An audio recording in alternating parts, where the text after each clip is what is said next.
सो कल हमने 5th question तक कंप्लीट किया था, यस और नो? है या ना?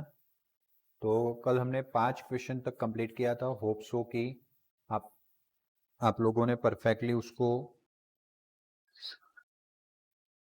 रिप्लाई कीजिए, कमेंट कीजिए सिर्फ। ओके, होप सो कि आप लोगों ने इसको समझ के रेडी भी कर दिया होगा। तो भाई इस वीक में जितने भी हमारे 12th के स्टूडेंट्स हैं उनका एक चेकिंग अभियान स्टार्ट होने वाला है ना, होमवर्क चेकिंग। और जिसमें आपको each and every question 3 time बताना पड़ेगा। ईच एंड एवरी क्वेश्चन आपको टाइम देके चेक करेंगे हम।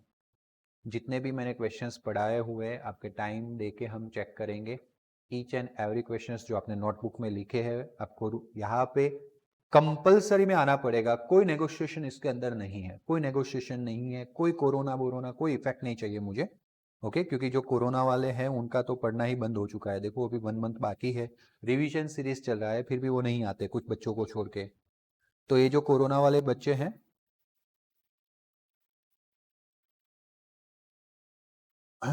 वो आज कृतिका कृतिशा का टेस्ट है ब्रज, और कृतिका कृतिशा कभी भी लेक्चर्स अटेंड नहीं करते, है ना? तो वो टेस्ट दे सकते हैं, देखे चलेंगे। उन्होंने अभी तक मेरे ख्याल से जितनी भी बार मैंने गूगल मीट लिया है उन्होंने अटेंड नहीं किया है ना? कोरोना सिर्फ क्लास में आने से होता है। देखो ये नई नई, कोई कंफ्यूज नहीं होगा ना, कोई कंफ्यूज नहीं होगा, क्योंकि 2 ही लोगों का टेस्ट है तो वो दोनों तो टेस्ट देंगे ही compulsory. Okay, but the thing is that new invention corona से क्लास में आने से होता है।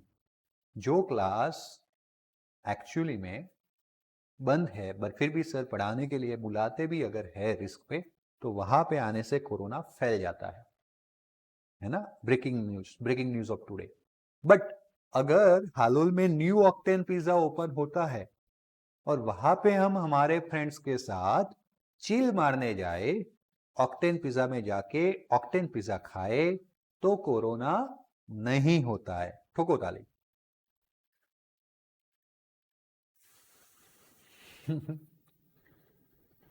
बहुत ही लोग डरते होंगे कि अगर मैंने पोस्ट रख ली और सर देख गए तो मेरा तो गया काम से, मैं तो गई काम से। बट फिर भी डरते डरते लोग रखते भी है, और क्या करें, है ना? तो सिर्फ क्लास पे आने से कोरोना होता है। नई थ्योरी इन्वेंशन की है, इनको गोल्ड मेडलिस्ट बना देना चाहिए, गोल्ड मेडल दे देना चाहिए। सर अपने रिस्क पे रख के भी क्लास पे बुलाना चाहते हैं ताकि बच्चे पढ़े, तो वहां पे हम नहीं जा सकते। क्यों? क्योंकि हमें कोरोना हो जाएगा, है ना? बट अगर वही चीज हमारे पार्टी के साथ, हमारे फ्रेंड्स के साथ चिल मारने जाए ऑक्टेन पिज्जा पे, तो वो चलेगा। हम हमारे पेरेंट्स के साथ मार्केट जाए तो वो चलेगा। हम दूसरी कोई भी चीज करेंगे तो चलेगा, वहां पे कोरोना नहीं होता है। सिर्फ कोरोना कब होता है? जब हम पढ़ने जाते हैं। यस ना? मैं कितना परसेंट राइट हूं? 80, 90, 70, 100?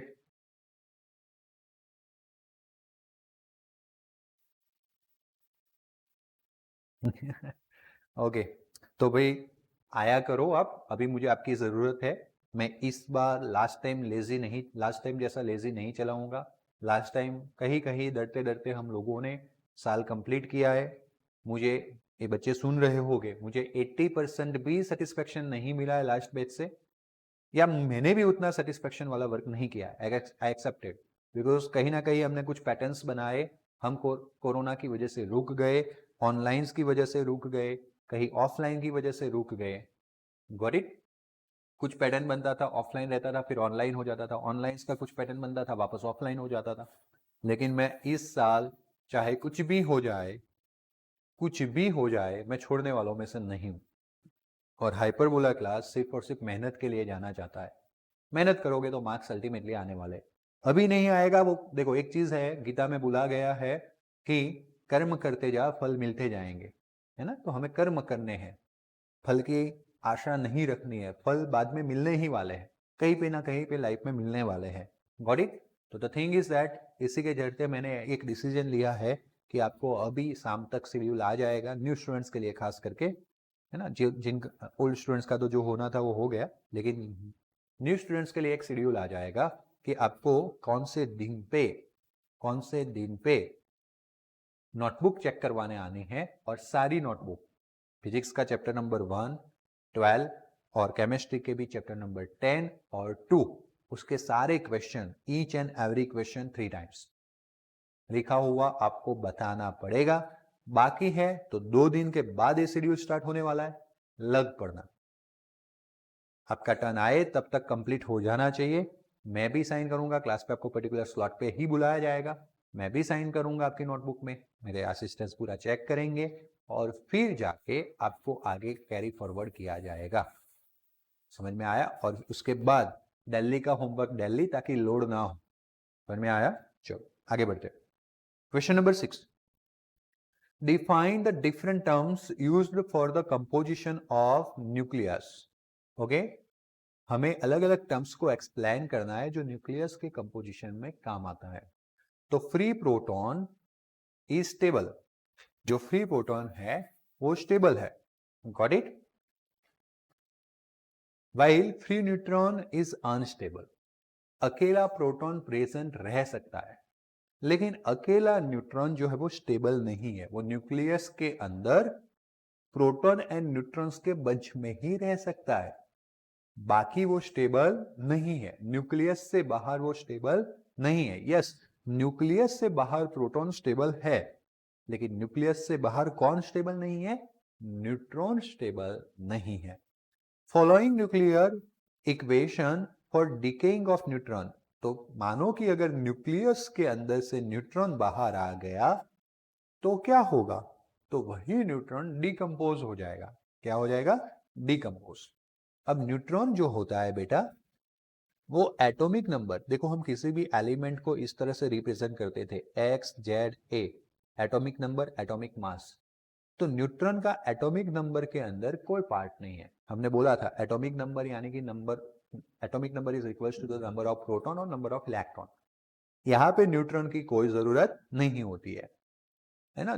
As you know that atomic number, मैं लिख भी दे रहा हूं ताकि आप समझ पाओ, atomic number equals to number of proton और इलेक्ट्रॉन। और जो एटॉमिक मास है बेटा, एटॉमिक मास, तो this atomic mass is nothing but, atomic mass is nothing but number of proton plus number of neutron, number of proton plus number of neutron, ये दोनों का क्या है? समेशन है। Got it? So neutron 0 1 that converts into the proton, क्योंकि neutron जो है outside the nucleus stable नहीं है, लेकिन प्रोटॉन इज स्टेबल, तो न्यूट्रॉन अपने आप को प्रोटॉन में कन्वर्ट कर देगा। ओके, अब मुझे यहां से एटॉमिक मास से क्या सिखा रहा था? Number of proton plus number of neutron. तो न्यूट्रॉन जो है वो एक एटॉमिक मास इंक्रीज करता है, इसलिए फिजिक्स में न्यूक्लियर केमिकल रिएक्शन के अंदर न्यूट्रॉन को हम किस तरह से रिप्रेजेंट करेंगे? N01, N01, वो प्रोटॉन में कन्वर्ट हो जाएगा। Proton atomic mass and atomic number दोनों में आता है, इसलिए प्रोटॉन का P11। समझ रहे हो ना? समझ में आ रहा है सिंबल? आया ना? Tell me fast. चलो, तो प्रोटॉन का सिंबल P हो गया, atomic mass, atomic number and atomic mass दोनों में वो काम आता है, इसलिए इसलिए क्या हो गया? P11। यस और नो कमेंट करो आप लोग, हो या नहीं?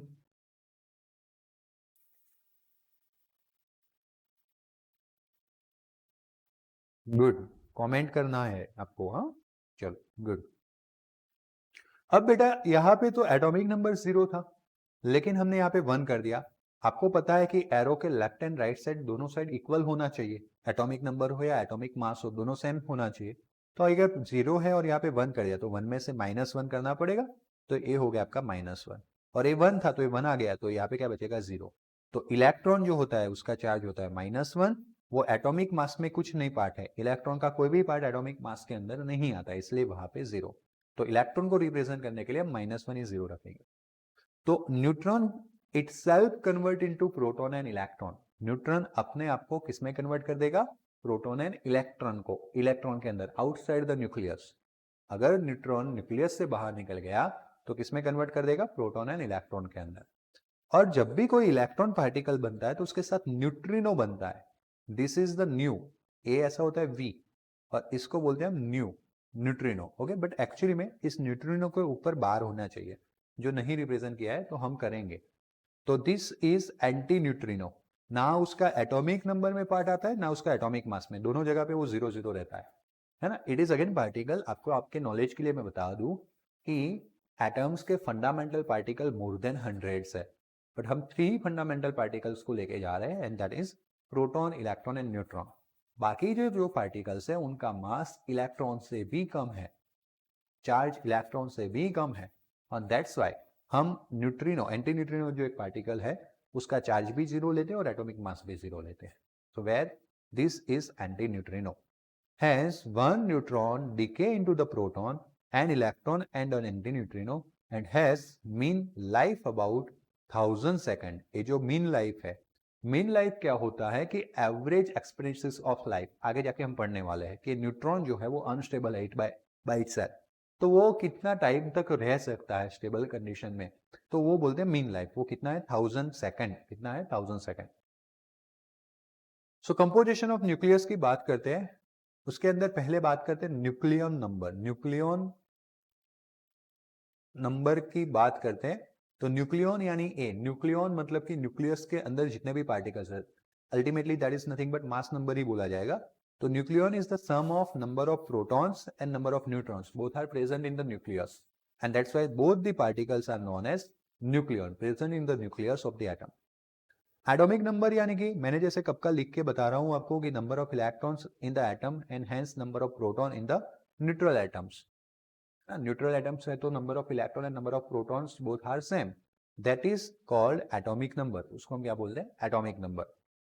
मास नंबर की अगर बात करूं तो the total mass of proton and neutron यानी इन द न्यूक्लियस, यानी कि एटॉमिक नंबर मतलब Z, that is nothing but number equals to the proton, and neutron that is N, ये दोनों का जो समेशन है that is called atomic mass. Neutron number किसको बोलते हैं? The number of neutron present in the nucleus of atom that is called neutron number. अभी आपने देखा कि atomic mass equals to number of proton plus number of neutron, तो atomic mass equals to number of proton को हम क्या बोलते हैं? Atomic number Z। तो atomic mass equals to Z plus N, and that's why अगर N चाहिए तो A minus Z। Atomic minus में एटॉमिक मास में से एटॉमिक नंबर को हम सब्सट्रैक्ट करेंगे तो आपको क्या मिल जाएगा? न्यूट्रॉन। क्या मिल जाएगा? न्यूट्रॉन। क्लियर है यहाँ तक? चलो लक्ष्मी, आर यू देयर? कैब, Hitvi, Harshil, Vansh, Vraj, okay.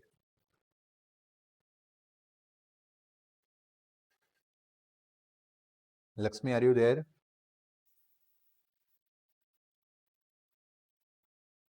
Okay good. चलो, न्यूक्लाइड किसको बोलते हैं? The type of nucleus called nuclide and is represented by symbol. मैं कब का कल के लेक्चर से बात कर रहा हूं कि किसी भी न्यूक्लाइड को हम इस तरह से रिप्रेजेंट करते हैं, symbol, atomic number, atomic mass, both are on left side, या atomic mass on the right side also, x z a, where x is the chemical symbol of the element. For example, nuclide of the gold के nuclide को अगर हमें represent करना है तो gold का symbol है Au, एटॉमिक नंबर है 79 और एटॉमिक मास है 197, इन विच 197 इज न्यूक्लियन। न्यूक्लियन मतलब कि both neutron plus proton, nucleus के अंदर जो भी पार्टिकल्स है उसको हम न्यूक्लियंस बोलते हैं, एंड 79 प्रोटॉन्स यानी कि atomic number, and 197 atomic mass में से 97 atomic number, sorry 79 atomic number अगर हम कट करेंगे 197 minus 79, that will you give 118 neutrons. उसके अंदर कितने न्यूट्रॉन्स है? 118। Got it? सो बहुत ही बेसिक चल रहा है अभी तक। कल भी हमने देखा था आइसोटॉप्स क्या है। आज हम थोड़े डिटेल टर्म्स देखेंगे। आइसोटॉप्स, आइसोबार, आइसोटॉन्स, आइसोमर्स किसको बोलते हैं? तो आइसोटॉप्स की बात करते हैं। वैसे ये बहुत ही इजी है, ओके, बहुत ही इजी है।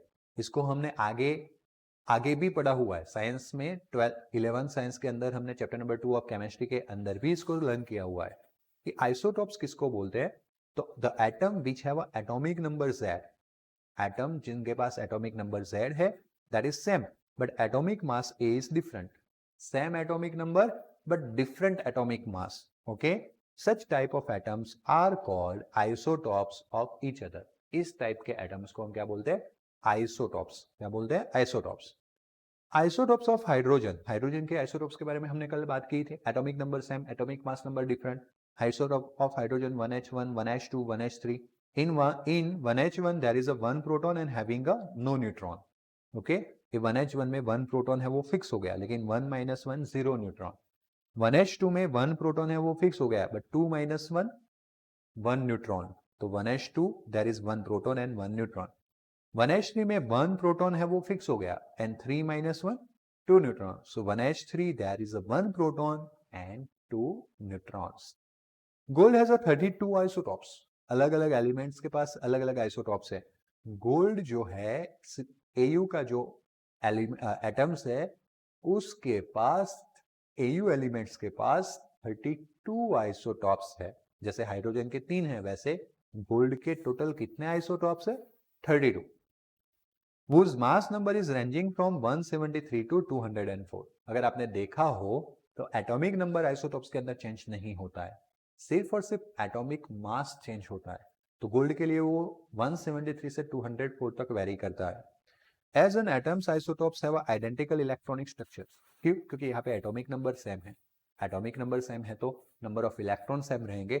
नंबर ऑफ इलेक्ट्रॉन सेम है तो उनका जो इलेक्ट्रॉनिक स्ट्रक्चर्स है वो आइडेंटिकल यानी कि सेम रहेगा।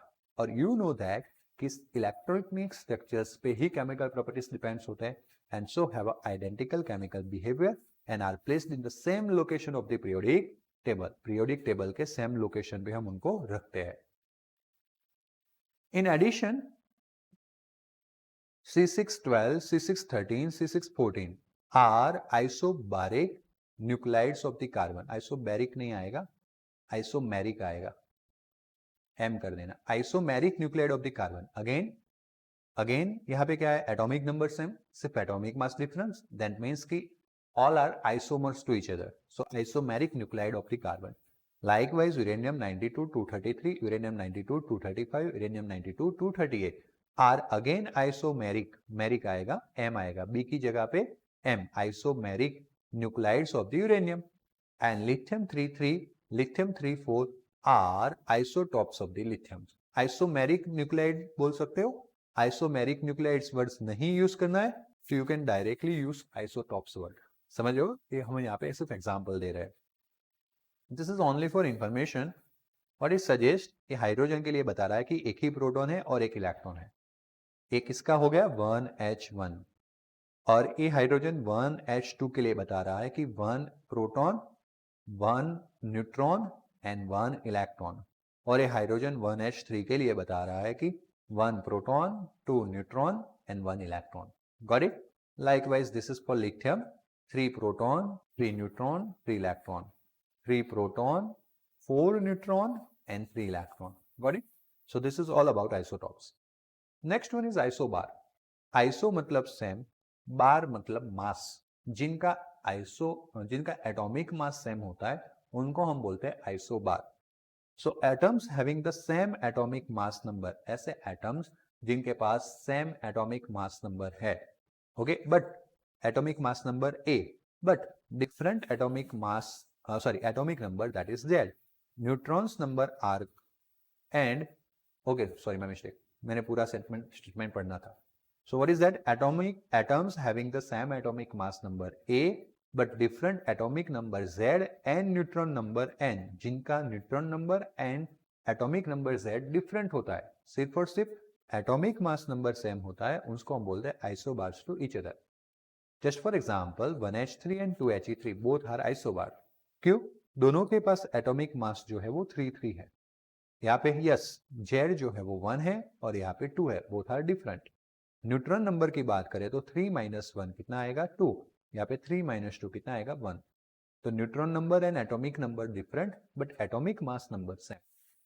Their nucleon are the same, so they are called isobaric nuclide।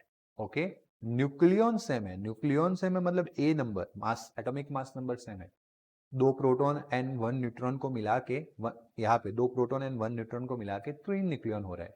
यहाँ पे 1 प्रोटॉन एंड 2 न्यूट्रॉन को मिला के 3 न्यूक्लियन हो रहा है। तो उनके न्यूक्लियन सेम है या एटॉमिक मास सेम है, that's why they are known as isobaric nuclide. This way Pb82 214 and Pb83 214 are isobaric nuclide. But यहाँ पे बात ऐसी हुई कि ये लेड है तो यहाँ पे क्या होगा? बिस्मथ होगा, है ना? चेक करो इसको।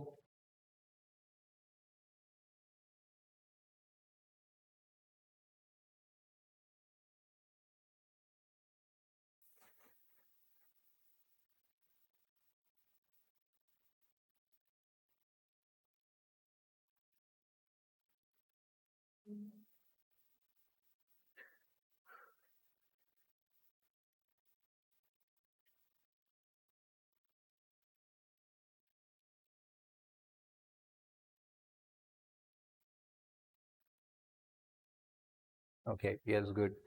मैंने चेक कर लिया, जैसे मैंने बोला था वैसे बिस्मथ होता है यहाँ पे। क्या होता है? बिस्मथ। क्या होता है? बिस्मथ। तो यहाँ पे सिंबल चेंज कर लेंगे, पीबी की जगह पे B I, like this one, BI 83 214। इनका एटॉमिक मास सेम है, both are isobaric, got it, but elements different हो जाएंगे। आइसोटोन, आइसो मतलब सेम, टोन मतलब न्यूट्रॉन, जिसमें न्यूट्रॉन नंबर सेम हो उसको हम बोलते हैं isotone. The atoms for which the neutron number n is the same but atomic number and atomic mass different. Z, A and N की pair है, अगर Z सेम है तो A एंड N डिफरेंट हो सकते हैं। अगर A सेम है तो Z एंड N डिफरेंट हो सकते हैं। अगर N सेम है तो Z एंड A डिफरेंट हो सकते हैं। They are called isotones to each other. As per example, mercury 8198, Hg 8198, atomic number 80, atomic mass 198, और neutron number A minus Z formula 198 minus 80, that will you give 118.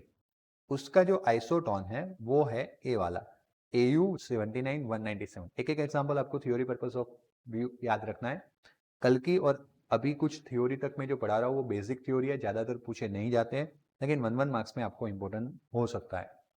तो यहाँ पे atomic number 79, atomic mass 197, 197 minus 79, you will get 118। So 118, 118, neutron number जो है वो same है, 118, 118। जिसमें neutron number same होता है उसको बोलते हैं आइसोटोन। क्या बोलते हैं? Isotone. Isomers, for the same atomic number Z, mass number A, neutron number N are same but the radioactive properties are different। अब यहाँ पे ऐसा है, कुछ एटम्स के लिए Z भी सेम होता है, A भी सेम होता है और N भी सेम होता है, मतलब सब कुछ सेम होता है, लेकिन उनकी जो रेडियो एक्टिव प्रॉपर्टीज होती है वो थोड़ी सी डिफरेंट होती है। उसको हम बोलेंगे आइसोमर्स। आइसोमर्स नहीं बोल सकते क्योंकि आइसोमर्स तो ऑलरेडी, ओके हाँ आइसोमर्स बोल सकते, सही है, मैं मिस्टेक, मैं आइसोटॉप्स के साथ कंफ्यूज हो गया था। तो जिसमें एटॉमिक नंबर सेम है उसको हम आइसोटॉप बोलते थे, है ना, क्या बोलते थे? आइसोटॉप्स। बट अब जिसमें रेडियो एक्टिव प्रॉपर्टी सेम है उसको हम बोलते हैं आइसोमर्स। फॉर एग्जाम्पल ब्रोमीन 3580, उसका जो वन टाइप ऑफ एटम है in its ground state and other is in a metastable state when it is in excited state are isomers. तो एक उस एटम तो वही का वही रहेगा, 35 atomic number, 80 atomic mass number and 80 minus 35, तो that give you 45 is neutron number. वही अगर ग्राउंड स्टेट में रहता है तो उसकी रेडियो एक्टिव प्रॉपर्टी, और वही जब एक्साइटेड स्टेट में जाता है तो उसकी रेडियो एक्टिव प्रॉपर्टी डिफरेंट होती है, and that's why both are called isomers to each other. तो चलो फटाफट से कमेंट के थ्रू मुझे बताओ एक क्वेश्चन में कितने लोगों को डाउट रहेगा। Isotone, isobar, isotopes and isomers, ये चार चीज मैंने एक्सप्लेन की। किसी को कोई भी डाउट्स है तो फटाफट से कमेंट करके बताइए। नहीं है तो नेक्स्ट लिखिए। Okay, good. नेक्स्ट क्वेश्चन है, how the radius of nucleus is estimated. Nucleus का रेडियस जो है वो किस तरह से एस्टिमेट किया जाता है, and right the relation of the radius and atomic mass number. अच्छे से समझना है, ये रिलेशन काफी इंपॉर्टेंट है, काफी बार एमसीक्यू में भी काम आता है। At the Rutherford suggestion, Geiger and master, हमने प्रीवियस लेक्चर में देखा था, प्रीवियस चैप्टर नंबर 12 में हमने देखा था कि रदरफोर्ड ने क्या किया था, गोल्ड फॉइल वाला एक्सपेरिमेंट, अल्फा पार्टिकल्स को गोल्ड फॉइल के ऊपर बम्बार्ड किया था। अब एक्चुअली में this experiment is performed by the Geiger and master. Suggestion किसने दिया था? रदरफोर्ड ने। एक्सप्लेनेशन किसने दिया था? रदरफोर्ड ने। तो हम उसको रदरफोर्ड एक्सपेरिमेंट से जानते हैं, लेकिन वो जो एक्सपेरिमेंट है वो गाइगर एंड मास्टर ने परफॉर्म किया था। तो at Rutherford suggestion, Geiger and Marsden perform their experiments on scattering of alpha particles from thin gold foils. Their experiments revealed that the actual size of the nucleus of the gold has to be less than 4 cross 10 raised to minus 14 meter. Okay? Rutherford ने जो suggestion दिया था उसके through Geiger and Marsden ने perform किया experiment on the scattering of which particle? Alpha particle. Alpha particle scattering वाला experiment perform किया।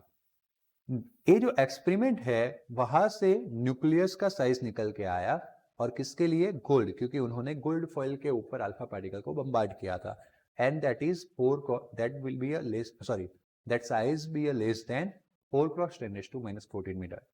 By performing the scattering experiment in a fast electrons instead of alpha particles, फिर Rutherford ने क्या किया, alpha particles जो gold foil के ऊपर bombard किया था, वो अल्फा पार्टिकल क्या होता है आपको पता है, हीलियम का न्यूक्लियस, 2He4 2+, हीलियम का न्यूक्लियस होता है, इलेक्ट्रॉन निकाल दो हीलियम में से तो जो बनता है that is helium nucleus. Okay, 2 proton and 2 neutron, total 4 atomic mass यानी न्यूक्लियॉन 4 होते, वो बम्बार्ड किया था किसके ऊपर, गोल्ड फॉइल के ऊपर. बट फिर रदरफोर्ड ने क्या किया, positive charge particle alpha particle को हटा के एक नेगेटिव चार्ज इलेक्ट्रॉन लिया और फिर उसको बम्बार्ड किया. Got it? So by performing the scattering experiment in a which fast electron instead of alpha particle are projectiles bombarded targets made of the various elements. The size of nuclei of various element have been accurately measured and got a following formula. तो later on experiments हुए, alpha particles की जगह पे electron को bombard किया गया, ज्यादा energy वाले इलेक्ट्रॉन को बम्बार्ड किया गया, फास्ट इलेक्ट्रॉन्स को बम्बार्ड किया गया, और फिर वहां से more precise size of nucleus another elements के लिए, जैसे रदरफोर्ड ने गोल्ड के लिए काम किया था तो गोल्ड के लिए उन्होंने वैल्यूज प्रिडिक्ट की थी, अनदर न्यूक्लियस के लिए अदर एलिमेंट्स के न्यूक्लियस के साइज भी मेजर किए गए थ्रू द फास्ट इलेक्ट्रॉन, और एक फॉर्मूला डिराइव किया गया, that is a nucleus with the atomic mass number a has a radius r equals to r0 into a raised to 1/3. पता चला कि भाई r is proportional to atomic mass number का 1/3 power, cube root of atomic mass. And जब ये proportionality remove किया गया, एक कांस्टेंट रखा गया r0, और this constant r0 is 1.2 cross 10⁻⁻15 metre. But 10⁻⁻15 metre को इन टर्म्स ऑफ फिजिक्स हम फर्मी बोलते हैं, fermi, FM, fermi, and that's why 10⁻⁻15 metre की जगह पे फर्मी. ओके, जैसे आप 1 नैनोमीटर लिखते हो ना, 1 नैनोमीटर इक्वल्स टू 10⁻⁹ मीटर, वैसे 1 एंगस्ट्रॉम इक्वल्स टू 10⁻⁻10 मीटर, याद रखना. वैसे 1 पिकोमीटर, PM मतलब पिकोमीटर, इक्वल्स टू 10⁻12 मीटर. वैसे 10⁻⁻15 मीटर को फर्मी क्या बोलते हैं, फर्मी.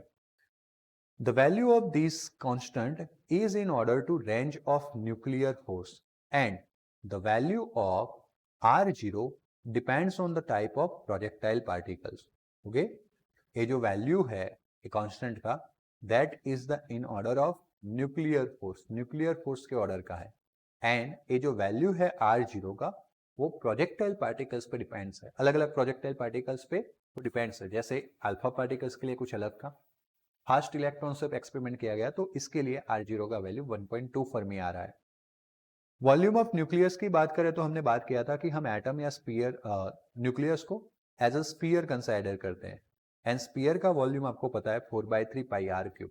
तो 4/3 पाई r की जगह पे R0 e⁻⁻⁻³ का क्यूब रखे तो क्या हो जाएगा, 4/3 पाई R0 का cube R0 cube and e⁻⁻⁻³ का थर्ड पावर 3 कट हो जाएगा तो a रहेगा.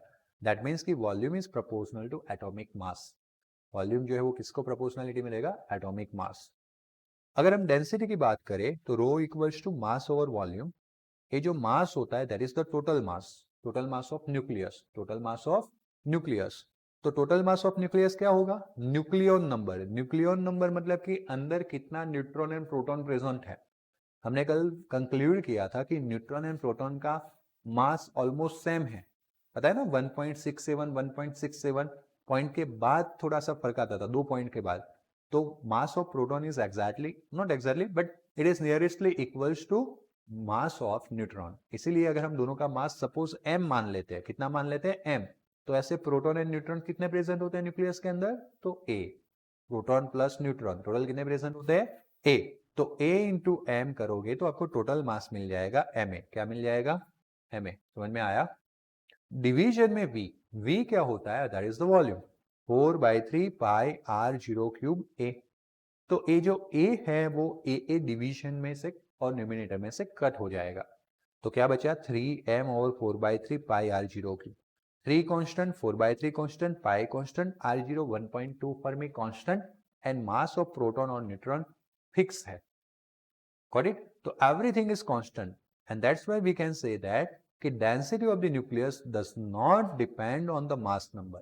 डेंसिटी जो है वो मास नंबर पे डिपेंड नहीं है। सब न्यूक्लियस, कोई भी एलिमेंट हो, कोई भी एटम हो, सबका डेंसिटी, उसका न्यूक्लियस का डेंसिटी सेम होता है। सबके न्यूक्लियस का डेंसिटी क्या होता है? सेम। और वो कितनी होती है ना? एक्सप्लेन करो कि कितनी होती है, वैल्यू कितनी होती है। तो वैल्यूज इसके अंदर हम पुट करेंगे 3 का 3, और हमने बोला था 2 पॉइंट तक दोनों का वैल्यू सेम रहता है। तो इन किलोग्राम 1.67 या 1.66 क्रॉस 10⁻⁻27 किलोग्राम। जनरली 1.00727 AMU था मास ऑफ प्रोटॉन, पता है आपको, जिसको हमने एग्जैक्टली 1 AMU ही लिया।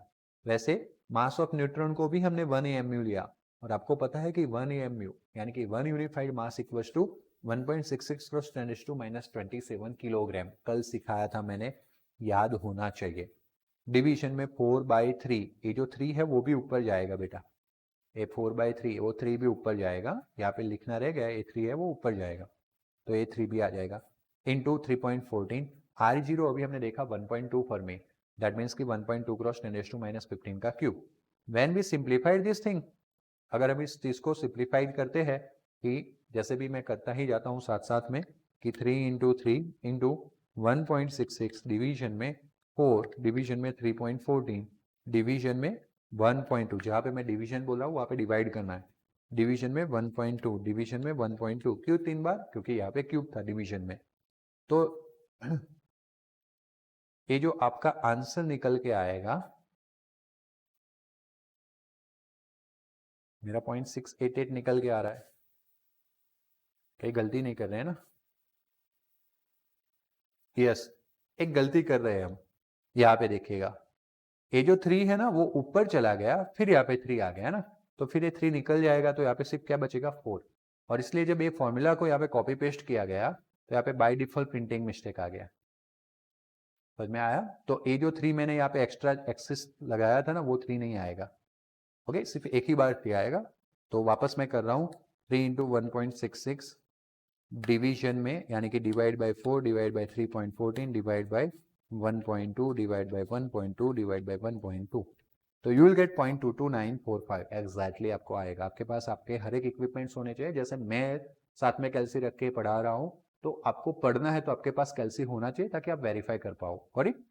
और ये 10⁻⁻27, ये -45 ऊपर जाएगा, तो +45, 45 में से 27 जाएगा, 18, एक पावर आगे चले जाएंगे, 10⁻17। And this is the constant value of density. हर एक एटम्स के न्यूक्लियस के लिए यही डेंसिटी रहेगी। Correct? So hence the density of the nucleus 2.3 cross 10⁻14 time 2.3 cross 10⁻14 times the density of water। क्यों? क्योंकि डेंसिटी ऑफ वाटर होता है वो 1000 होता है, 10⁻3 किलोग्राम। यहाँ पे 10⁻17 है, तो कितना पावर ज्यादा है? 10⁻14 पावर ज्यादा है। And the density of the nucleus is very large because atoms has a large amount of empty space. Atom का मेजोरिटी स्पेस तो एम्प्टी है, सिर्फ छोटे से न्यूक्लियस के स्पेस के अंदर उसका पूरा मास कॉन्सेंट्रेट होकर रहता है। एंड दैट्स वाई हम बोल सकते हैं कि न्यूक्लियस की जो डेंसिटी है वो काफी ज्यादा है, कम वॉल्यूम के अंदर ज्यादा मास। चलो, इसमें कोई डाउट हो तो फटाफट से बोलिए, जल्दी से। अब धीरे करके हमारा गियर चेंज कर रहे हैं, और जो इस चैप्टर के अंदर पढ़ना है हमें न्यूक्लियस के लिए न्यूक्लियर एनर्जी जो पढ़ना है, उसी की और हम जा रहे हैं धीरे करके। Correct? Okay, right and explain Einstein theory of the special relativity. Relativity, जो स्पेशल रिलेटिविटी वाला थ्योरी था, वो हमें एक्सप्लेन करना है। From the theory of the special relativity it is necessary to treat the mass as another form of energy. Einstein का जो special relative theory था, आपको याद होगा कि E इक्वल्स टू mc² वाला फॉर्मूला। आइंस्टाइन ने हमें सबसे पहले बताया कि मास जो है वो एनर्जी का ही एक फॉर्म है। दैट मीन्स कि you can convert mass to energy and energy to mass. Okay, and so this theory is a special relativity. It is necessary to treat the mass as another form of energy. Before the theory of special relativity, it was presumed that mass and energy were conserved separately in the reaction. जब कोई भी reaction होता है तो mass conservation अलग से लगता था, एनर्जी कंजर्वेशन अलग से लग रहा था। लेकिन आइंस्टाइन ने बताया कि both are interchangeable, and that's why आज के टाइम में एनर्जी कंजर्वेशन आ जाता है, तो अल्टीमेटली मास कंजर्वेशन आ ही जाता है। But Einstein saw that mass is another form of energy and one can convert mass energy into the other form of energy like a kinetic energy and vice versa. This mass energy is equivalent is related to E equals to mc square. ये जो mass energy है वो E equals to mc square है, where m is the mass, c is the velocity of the light in a vacuum, and जो velocity of light होता है vacuum के अंदर उसका value है 3 क्रॉस 10⁸ मीटर पर सेकंड, 3 लाख किलोमीटर पर सेकंड, 3 लाख यानी कि 50, 8 था तो 80 होने चाहिए, बट बाकी के 3 जीरो मीटर को किसमें कन्वर्ट कर देंगे, किलोमीटर, तो 3 लाख किलोमीटर पर सेकंड, 3 क्रॉस 10⁸ मीटर पर second. Experimental verification of the Einstein mass energy relations has achieved in the study of nuclear reaction among the nucleons, nuclei, electrons and the other more recently discovered particles. ये जो Einstein का relative theory था उसका जो verification है वो verification तब हुआ जब न्यूक्लियर स्टडी आगे बढ़े, न्यूक्लियॉन्स के अंदर के मास एंड एनर्जी कंजर्वेशन का स्टडी किया गया, न्यूक्ली का मास एनर्जी कंजर्वेशन का स्टडी किया गया, यानी कि फिजिक्स जब रिएक्शंस जो न्यूक्लियर के अंदर हो रहे हैं, न्यूक्लियॉन्स के बीच में, न्यूक्ली के बीच में, इलेक्ट्रॉन्स के बीच में, ओके, और जो मोर रिसेंटली डिस्कवर्ड सब एटॉमिक पार्टिकल्स है, एटम्स के पार्टिकल्स है, उनके रिलेटिव जब स्टडी स्टार्ट हुआ तब जाके ये जो थ्योरी है वो अपने आप वेरीफाइड हुई. In reactions, the conservation law of energy states that initial energy to be the final energy are and the final energies are equal. Conservation का मतलब वही होता है. Initial and final quantity remains same, constant. The concept is important in understanding the nuclear masses and the interaction of the nuclei with one another. ये जो Einstein का relative theory है, this concept help us to understand the nuclear reaction.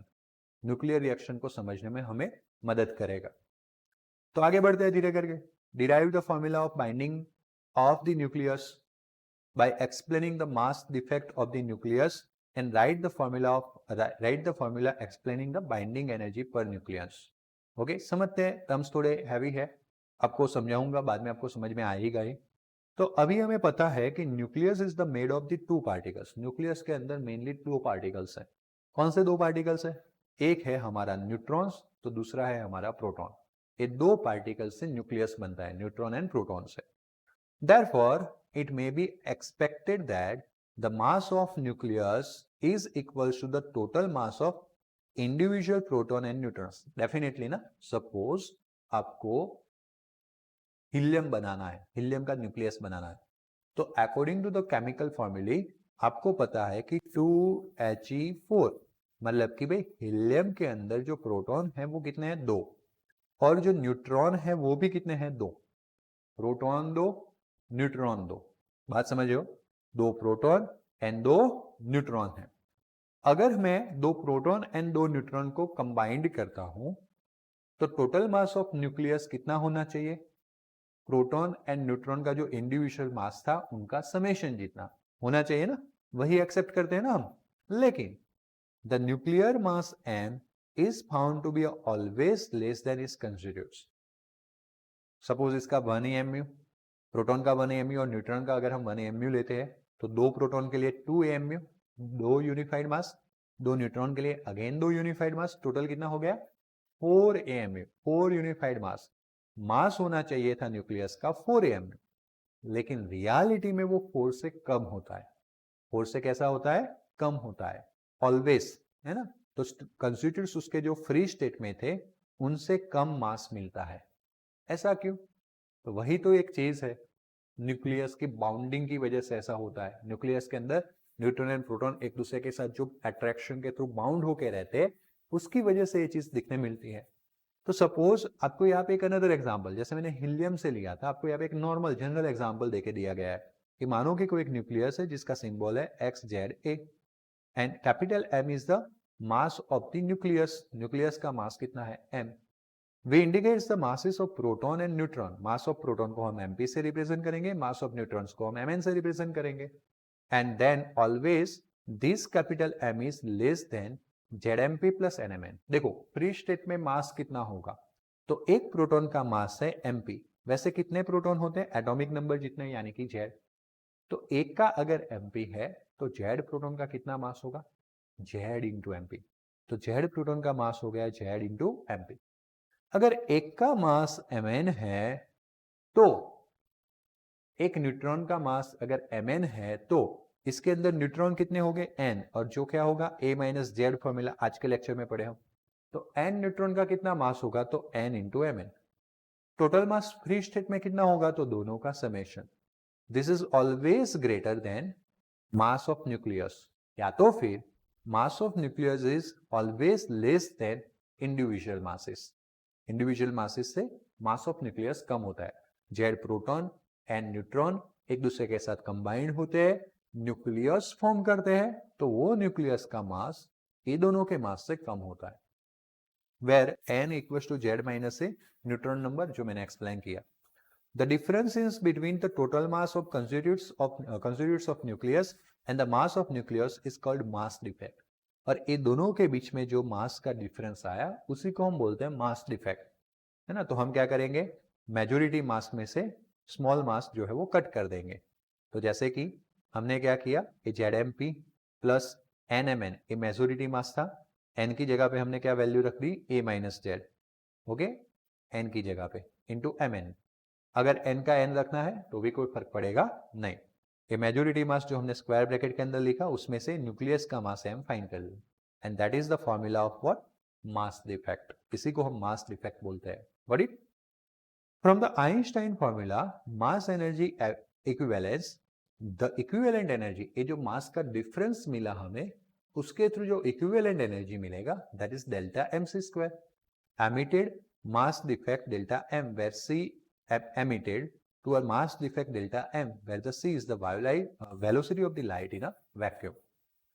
That is by combining the Z proton। इसका मतलब ऐसा होता है कि जब आप कंबाइन करते हो Z proton and n neutron को एंड कोई न्यूक्लियस बनाते हो, nucleus and form nucleus which is formed या nucleus which is formed reduced by mass delta m and energy is equals to delta mc square that will be a release।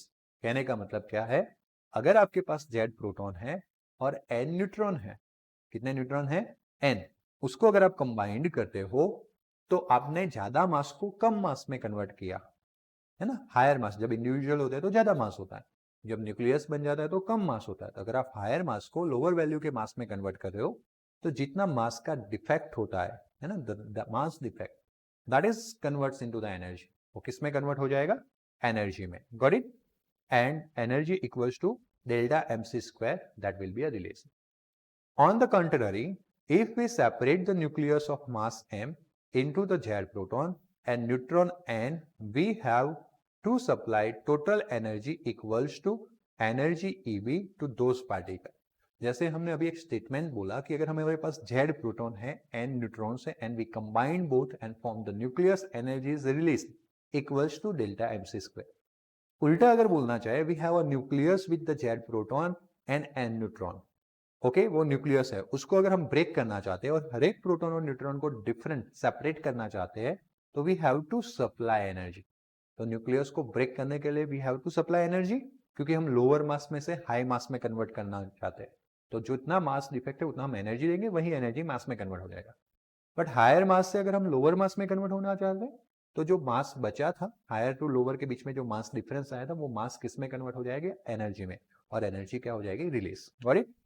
So this energy is called binding energy of the nucleus, और वही EB is nothing but binding energy, that is delta mc square। Nucleus के अंदर nucleus के अंदर neutron and proton bind होके रहते हैं। If we want to separate them, we have to supply the energy equals to delta mc square, and that's why it is the binding energy, where c is the constant value, velocity of the light in the vacuum, and that is nothing but 3 × 10⁸ meter per second। By combining the certain number of the neutrons and protons, the nucleus having the charge and mass is formed, and then EB will be released in that process। आगे हमने वही बोला था, delta mc square जितना energy release होगा, वापस हम यहाँ पे वही बोल रहे हैं कि जब वो कंबाइन हो गए तो एनर्जी रिलीज होगा। वही डेल्टा mc स्क्वायर को हमने बाइंडिंग एनर्जी बोला है, तो बाइंडिंग एनर्जी रिलीज होगा, and this energy is called binding energy of nucleus. By dividing this binding energy to the binding energy of the nucleus by the number of nucleons. ये जो binding energy हम वो उसको nucleon से divide कर दे, so the binding energy EBN मिलेगा, that is nothing but binding energy per nucleon. उसको अगर सिर्फ अकेला बाइंडिंग एनर्जी होता है तो EB बोलते हैं। वही बाइंडिंग एनर्जी को हम न्यूक्लियॉन नंबर यानी कि A से डिवाइड कर देते हैं तो हमें binding energy per nucleon EBN मिल जाएगा, EB/A। The binding energy per nucleon is the measure of stability of nucleus. ये जो बाइंडिंग एनर्जी पर न्यूक्लियॉन है उससे हम स्टेबिलिटी ऑफ द न्यूक्लियस को डिफाइन कर पाते हैं। Binding energy per nucleon as average energy per nucleon needed to separate nucleus into individual nucleons. ये जो बाइंडिंग एनर्जी पर न्यूक्लियॉन्स है that is nothing but one average energy पर nucleons. मानो कि एक न्यूक्लियस है जिसके अंदर 10 न्यूट्रॉन और 9 प्रोटॉन है, सपोज जस्ट फॉर एग्जांपल। अगर मुझे यहां से एक न्यूट्रॉन या एक प्रोटॉन को सेपरेट करना है तो एवरेज मुझे कितना एनर्जी देना पड़ेगा, ओनली फॉर वन प्रोटॉन या only for one neutron, that is average energy per nucleon, और that is nothing but binding energy per nucleon. Got it? So binding energy per nucleon is as the average energy per nucleon needed to separate a nucleus into a individual nucleons। Nucleus को individual nucleons से separate करने के लिए कितना energy चाहिए average, उसको बोलते हैं binding energy per nucleus. So up to now किसी को कोई भी डाउट है तो फटाफट से बताइए जल्दी से। एकदम स्लो लैंग्वेज में मैं स्लो स्पीड पे जा रहा हूँ, सॉफ्ट लैंग्वेज में जा रहा हूँ ताकि आपको समझ में आए। Got it? Good. Next question है draw the nature of the graph of average binding energy per nucleons against the atomic mass number and explain the notable points। ये चीज बुक से ही ली गई है और यही चीज हमें फॉलो करनी है। हमें यहाँ पे मास नंबर लिखना है ग्राफ में, यहाँ पे binding energy per nucleus in a mega electron volt हमने देखा था। Electron volt is the smaller unit of energy. Okay, 1 electron volt कितना होता है, दैट इज 1.6 × 10⁻⁹ जूल। फिर हमने उसको बोला था कि मेगा में कन्वर्ट कर सकते हैं, 1 मेगा इलेक्ट्रॉन वोल्ट मतलब कि 10⁶ इलेक्ट्रॉन वोल्ट। Got it? तो ये मेगा इलेक्ट्रॉन वोल्ट में है, यहाँ पे ये लिखना जरूरी है। Got it? और फिर यहाँ से ये सिर्फ ब्लू कलर की लाइन आपको ड्रॉ करनी है और यहाँ पे वैल्यूज लिखने जरूरी है। ओके, और ये ऐसे ही लिखना जरूरी है, बट ये हा ही ली बेबो का ना लिखो तो चलेगा, एक ग्राफ ऐसे बताना जरूरी है। सबसे सबसे टॉप सबसे हाईएस्ट जो एनर्जी है वो Fe के लिए है, तो यहाँ पे आप Fe लिख सकते हो। उसके बाद और वो 56 है, उसका एटॉमिक मास होता है, तो 50 के आगे होना चाहिए। इसमें से जो मेजोरिटी चीजें आप लिख पाओ उतना अच्छा है, ये सारे सिंबल्स ना लिखो तो चलेगा इस क्वेश्चन के अंदर। सो the binding energy per nucleon versus the atomic mass graph is shown in the figure. अब इसके ऊपर से एक ग्राफ अगर आपको याद रह गया तो एक क्वेश्चन भी आपको सिंपली याद रह जाएगा। इसके नोटेबल पॉइंट्स हमें एक्सप्लेन करने हैं। सो हम यहां से क्या एक्सप्लेन कर सकते हैं कि the binding energy per nucleon EBN is practically constant that is practically independent of atomic number. वो कांस्टेंट हो जाएगा, कहने का मतलब वो इंडिपेंडेंट हो जाएगा from what, atomic number of nuclei of middle mass number 30 से लेके 170 तक। 30 मास नंबर जो है वो आपका यहाँ पे 25 है, तो 30 ऑलमोस्ट यहाँ पे आएगा। Got it? और 170 जो है वो आपका यहाँ पे 175 है, तो 170 यहाँ पे आएगा। यहाँ से लेके ए वाला जो है ऑलमोस्ट कांस्टेंट है। क्यों? क्योंकि ये 8 है बराबर और ये 10 है, तो यहाँ पे बीच में कहीं 9 आएगा। और 8 से लेके ज्यादातर 8.5 तक जाता है और 8 तक रहता है, तो जो चेंज है वो 8 से लेके 8.5, बट एटॉमिक मास जो है वो 30 से लेके 170 तक बहुत ही ज्यादा मास नंबर चेंज हो रहा है, बट फिर भी एनर्जी में सिर्फ और सिर्फ थोड़ा सा 0.1 मेगा इलेक्ट्रॉन वोल्ट में चेंज हो रहा है। इसलिए हम मान सकते हैं कि इस रेंज के अंदर जो हमारी एनर्जी है वो ऑलमोस्ट कांस्टेंट है, मतलब कि इंडिपेंडेंट ऑफ एटॉमिक नंबर है, atomic mass number, independent of atomic mass number, क्योंकि यहाँ पे हमने मास नंबर लिया हुआ है। The value of maximum binding energy जो मैंने बताया था 8.75 electron volt mega electron volt per nucleon है, किसके लिए, आयन के लिए, जिसका एटॉमिक मास नंबर है 56। The EBN for atomic mass number 8 238 atomic mass जो है, मतलब कि रहा 200 और यहाँ पे 238 किसके लिए, यूरेनियम के लिए, वो 8 से थोड़ा नीचे है, मतलब कि 7.6 mega electron volt per nucleon है। तो ऐसे 3 नोटेबल पॉइंट्स हमने एक के अंडर लिख लिए। दूसरा, ABN is lower for the both light nuclei, मतलब कि जिनका एटॉमिक मास 30 से कम है उनके लिए यू कैन से कि बहुत ही कम, देखो 8 से कम होता आ रहा है, 6 तक भी जा रहा है, 4 तक भी जा रहा है, 1 तक भी जा रहा है, 1 मेगा इलेक्ट्रॉन वोल्ट। तो लाइट न्यूक्ली ए से लेस देन 30 और ग्रेटर देन ए 170, ए रहा 170, 170 से अगर आप आगे जाओ तो भी 8 से नीचे आ जा रहा है, देन और आगे जाएंगे नीचे होता जाएगा, गॉट इट। तो हैवियर न्यूक्लियस बोलते हैं, जिनका एटॉमिक मास 170 से ज्यादा होता है उसको हम हैवी न्यूक्लियस बोलते हैं, और जिनका एटॉमिक मास 30 से कम होता है उसको लाइट न्यूक्लियस बोलते हैं। वो दोनों के लिए ईबीएन वैल्यू कम है। From the graph it can be said that binding energy per nucleon of the nucleus 1s2 is lowest and for the ion is highest. सबसे देखो 1s2 ड्यूटेरियम सबसे कम यहाँ पे 1 तक आता है, और हाईएस्ट किसके लिए? Fe के लिए है। The ratio of neutron and proton is required to 1:1 for the stability of the light nucleus. Okay, light nucleus है। वैसे ए लाइन यहाँ पे, ए ग्राफ जो है यहाँ पे नहीं ड्रॉ किया गया है, एक ग्राफ ऐसा भी आता है ना, एक ग्राफ ऐसा भी आता है, that is Z versus N। Okay, atomic number versus neutron number, मतलब number of proton and number of neutron. तो एक लाइन ऐसी आती है, बराबर, जो एन और जेड सेम है ऐसा बता रहा है, A1 तो A1, 2 तो 2, एक लाइन ऐसी आती है। बट रियलिटी में लाइन ऐसी आती है, रियलिटी में जो है वो ऐसी आती है।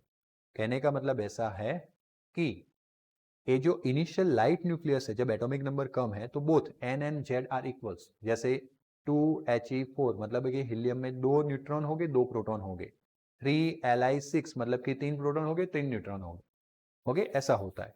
बट आगे जाके क्या होता है, जैसे Cl 18 मतलब कि प्रोटॉन 17 है लेकिन यहाँ पे 18 नहीं आएगा, 35, बट 18 न्यूट्रॉन है तो एटॉमिक मास 35 हो गया।